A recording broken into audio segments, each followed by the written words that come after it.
Noise pollution.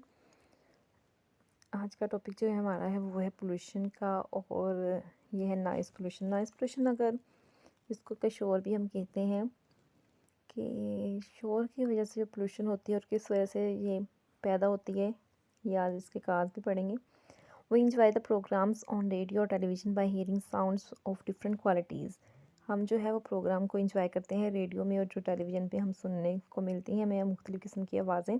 In musical programmes we hear sound produce by musical instruments such as flute, harmonium, violin और drum etc.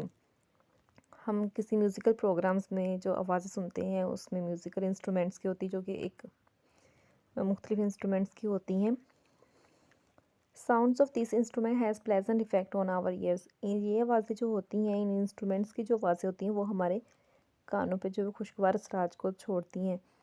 Such sound which are pleasant to our ears are called musical sounds. वो sound जो हमें जो है वो अच्छी लगें वो म्यूज़िकल साउंड्स कहलाती हैं। However, some sound produce unpleasant effects on our ears, such as the sound of machinery, the slamming of a door, and sounds of traffic in big cities. लेकिन कुछ आवाज़ें जो है हमारे कानों को बिल्कुल अच्छी नहीं लगती।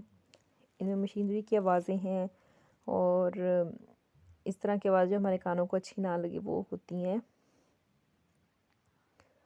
कौन सी आवाज़ें होती हैं अनप्लेजेंट, जो इफ़ेक्ट्स रखती हैं हमारे कानों को, और उसी को ही शोर कहते हैं। Sound which has jarring and unpleasant effects on our ears is called noise. Noise corresponds to irregular and sudden vibrations produced by some sound. अब शोर कैसे प्रोड्यूस होता है कि इरेगुलर, रेगुलर जो वो सरफेस नहीं होती, एंड सडन वाइब्रेशन, और अचानक से जो है वो पैदा हो कुछ बाय सम साउंड्स, कुछ साउंड से, तो वो जो है वो आवाज़ जो है वो शोर कहलाती हैं। अब जो है noise pollution has become a major issue of concern in big cities. Noise is an undesirable sound that is harmful for health of human and other species. ना सिर्फ ये जो शोर होता है, अनडिज़ायरेबल जो साउंड होता है, वो ना सिर्फ इंसानी सेहत के लिए हार्मफुल होता है, बल्कि अदर स्पीशीज़ जो होती हैं, जिसमें मुख्तलिफ जो है वो जानदार भी आ जाते हैं, कीड़े मकोड़े, हशरात, इस तरह की दूसरी स्पीशीज़ जो होती हैं, मखलूक़ात, उनके लिए भी जो है वो हार्मफुल होता है। Transportation equipment and heavy machinery are the main sources of noise pollution. अब ये देखें, ये सोर्सेज बता दिए हैं कि कौन कौन सी जो चीज़ें हैं जो कि इसका नॉइज़ का जो है वो नॉइज़ पोल्यूशन का जो है वो सबब बनती हैं। Number 1, transportation equipment. जितनी भी ट्रांसपोर्ट की जो चीज़ें होती हैं उनके जो हॉर्न्स वगैरह होते हैं वो एक तो वजह बनते हैं। Number 2, heavy machinery. ये दो जो है वो सोर्सेज हैं, मेन सोर्सेज। होते तो बहुत ज़्यादा सोर्सेज है, लेकिन ये मेन सोर्सेज हैं, हैवी मशीनरी और transportation equipment.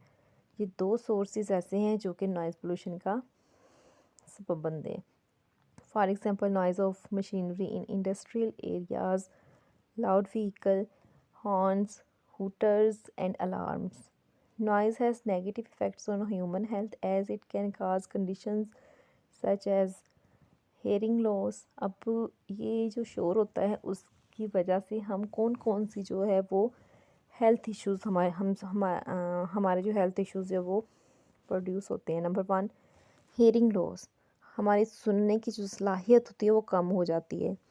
Number 2, sleep disturbances.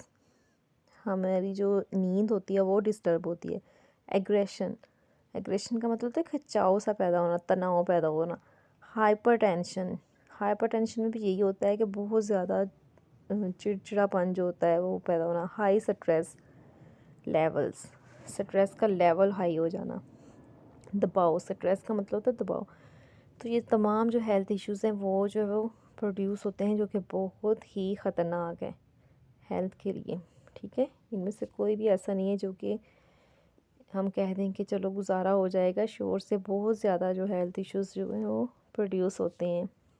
Noise can also cause accidents by interfering with communication and warning signals. अब एक और जो है वो काज बनता है एक्सीडेंट्स का।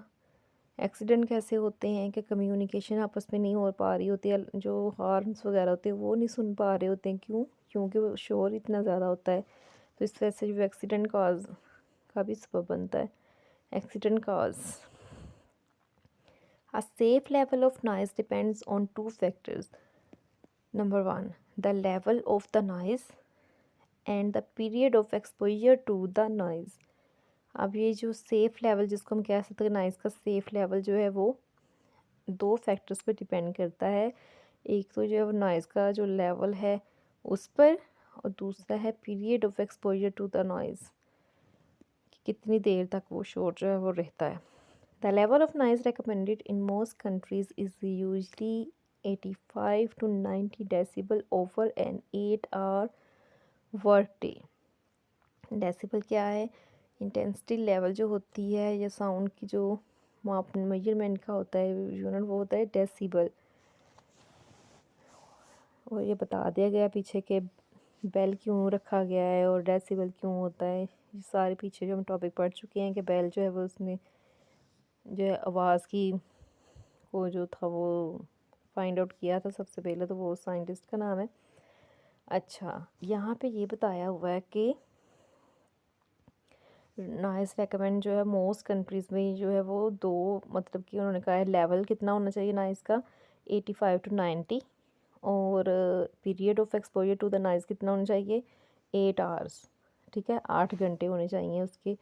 तो वो जो है वो काबिल बर्दाश्त ये चीज़ें होती हैं, वरना अदरवाइज़ अगर हाँ 24 घंटे शोर रहेगा और इसका लेवल भी बहुत ज़्यादा होगा तो इससे बुरे जो है वो असरात जो है मुरतब हो सकते हैं। Noise pollution can be reduced to acceptable level by replacing the noisy machinery with environment friendly machinery and equipments। अब इस शोर को नॉइज़ पोल्यूशन को जो है ऐसे भी रिड्यूस किया जा सकता है कि जो हैवी मशीनरी होती हैं उनको जो है वो फ्रेंडली अगर हमने करना है, इन्वायरमेंट फ्रेंडली करना है, तो उसको जो है वो मशीनरी को इस तरह से कन्वर्ट कर दिया जाए और उसके इक्विपमेंट्स को इस तरह से कन्वर्ट कर दिया जाए कि वो शोर कम पैदा हो। पुटिंग साउंड रिड्यूसिंग बैरियर्स, हम जो है वो उनमें कुछ ऐसे बैरियर्स लगा दिए जाएं, कुछ ऐसी रुकावटें लगा दी जाएं जो कि साउंड को रिड्यूस कर सके। और यूजिंग हेयरिंग प्रोटेक्शन डिवाइसेस, और अगर हेयरिंग प्रोटेक्शन डिवाइसेस भी होती हैं जो हम कान में लगा लें या हम इस तरह से यूज़ करें तो हमें जो है कम शोर सुनाई देगा। तो इस तरह से हम जो है नॉइज़ पोल्यूशन को भी कम कर सकते हैं और अपनी हेल्थ इश्यूज़ को भी कम कर सकते हैं। तो ये था हमारा टॉपिक आज का, जो है बहुत इंपॉर्टेंट है। नॉइज़ पोल्यूशन क्या है, इसमें जितनी भी ऑब्जेक्टिव्स हैं वो आ सकती हैं।